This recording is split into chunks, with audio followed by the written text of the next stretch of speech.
to ban or not to ban? That is the question. Blake, set it up.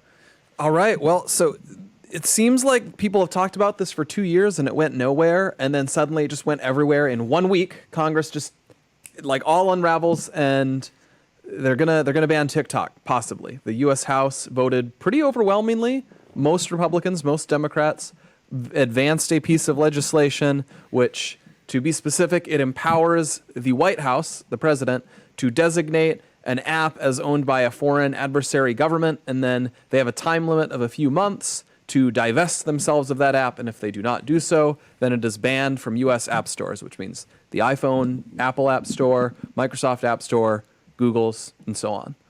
And it's going to the Senate. It wouldn't ban it. It would not ban it. It doesn't say, it's not a one-line piece of legislation that says TikTok is banned.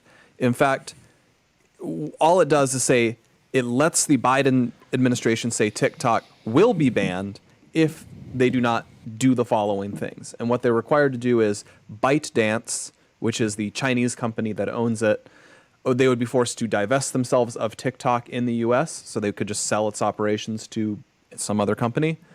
And if they do that, then it can no longer be banned.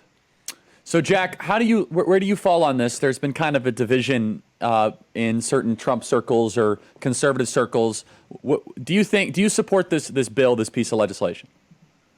So it's really weird, right? I'm coming at this from a guy who spent the better part of 18 years either learning about the CCP or focused on China, and I've never seen this level of support for something that is just on its face anti-CCP before. So right there, that just gives me pause to say, wait a minute, is there something else going on? Is there something weird, something amiss? Because I've never seen this in Washington, D.C. ever in 18 years act like this before. In general, yes, 100% divest TikTok from the CCP. However, I do have pause as to what the actual guts of this bill are. And I know you and I both had Raheem Kassam on today. He says he's gone through it and hasn't seen any issues in the exact wording of it. But I'd love to do a little bit more of a deep dive to make sure that there aren't any of these, kind of hidden meanings or hidden effects from the thing. In general, though,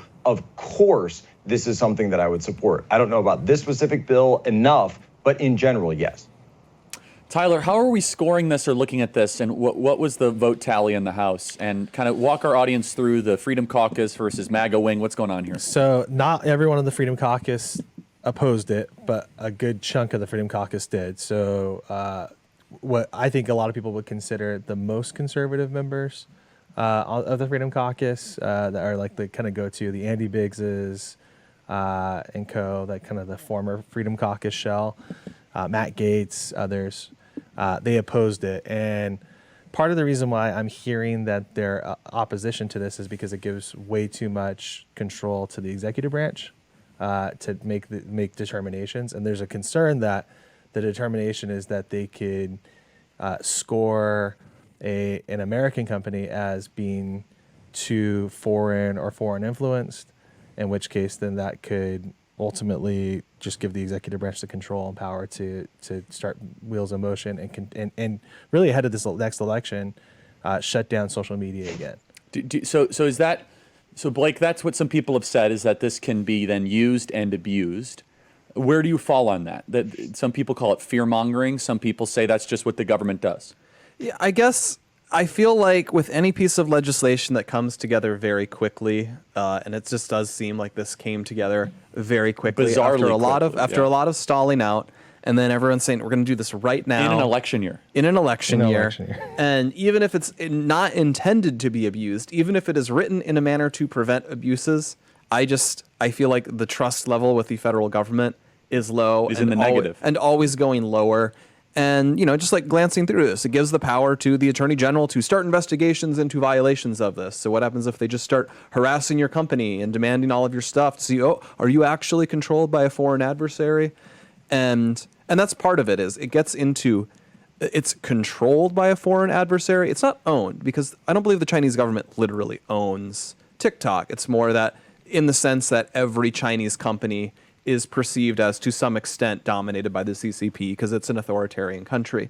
And so you can easily see how definitions start getting loose in there. Well, they'll say, well, any app that's linked with this country is really owned by that regime. And then you get this, you see the chain of events start taking place. Yeah, so Jack, kind of be our China expert here, Chinese Communist Party. Is what Blake is saying correct? I mean, saying that it's CCP, or is it factually correct to say that it is owned by the Chinese Communist Party, an owned and operated asset of the CCP? Well, so, I mean, the way that business in China operates is very different from the way that business in the United States works, where in the United States you have clearly delineated lines between what is a private entity, what is a public entity, what is a political party, what is not. In China, the party has sort of control over everything. In a sense, every enterprise is allowed to rise or fall because the party, at one level or another, I'm not saying that they're, Xi Jinping sitting up there like making decisions on what the algorithm's going to push today. And I've heard people say that, and I think that's a little silly. But it's sort of like, as long as they're respecting the things they need to respect, as long as they're doing the things they need to do, then they're fine. And by the way, ByteDance and Douyin, which is what it's called in China, are not the only. There's a ton of other social medias in China. The main piece of it, though, of course, is that each of them do have to fall under the auspices of the CCP. Now, to answer your question directly, my big take on this is that the angle has always been, they keep saying, well, you don't need to do this because actually they're saying that, the servers are in Texas, you don't have to worry about it, your data is not being shared at all. Well, if that were true, then couldn't they just divest it on their own and set up their own new companies? So Jeff Yazd, who's this guy that's invested in it, couldn't he just set up like TikTok America? And suddenly it comes out and it's founded in Texas, whatever, and do that. But they won't do that. And I can only believe that, number one, the main reason is cost on one hand, but then number two is because they probably do have a very robust data sharing agreement. I don't think it's a backdoor. I think it's the door between your data and anything that's going on in the server farms in China, which of course are absolutely fully open to any Ministry of State Security Second Bureau, PLA Second Bureau operatives in the Chinese intel community that they want. So the question also is, can it apply to other apps? We're streaming live on Rumble right now, as the way the bill is written. Rumble has Canadian connections. So that's not necessarily an adversary, but we're literally communicating on one application. Yeah, well, right. So Tyler, we're literally texting right now on Telegram. We love Telegram. My blessed loved Telegram, but they say Telegram is Russian. Could they use this bill to ban Telegram? Yeah, I think so. I think so too. Were people that say they can't. I mean, we had Raheem, who I respect, and I reread the bill. The Telegram's totally on the chopping block here. I don't know why anyone would think it isn't. Like, am I wrong? I mean, it's the sort of thing where they could probably sue you, and a court could say, well, no, they're not owned by the Russian government. And you can definitely make the case. But then they would say, you can see them try to abuse the bill. But whatever precedent that they make with TikTok could just be applied. What it's doing is it is creating a new tool in the toolbox that they could use. And I think we always need to be wary of that, because I guess this is taking a bigger step back here. I'll be blunt. But what do I see as the biggest threat to American freedoms right now? I'll be honest, I don't think it's the Chinese Communist Party. The biggest threat to American freedoms, as I enjoy practicing them, is substantially other people in the United States. It's large companies in the United States. It's the United States government. It's ideological actors in the United States. China is an adversary in a lot of ways. They compete with us. They even sometimes want to hurt us.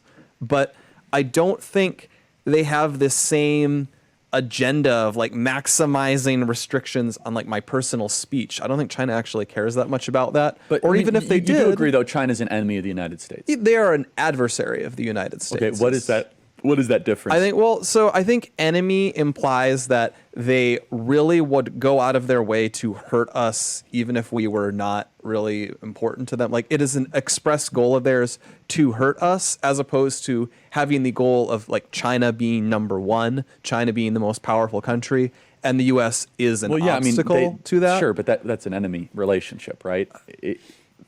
Tomato, tomato, but Okay. It's adversarial.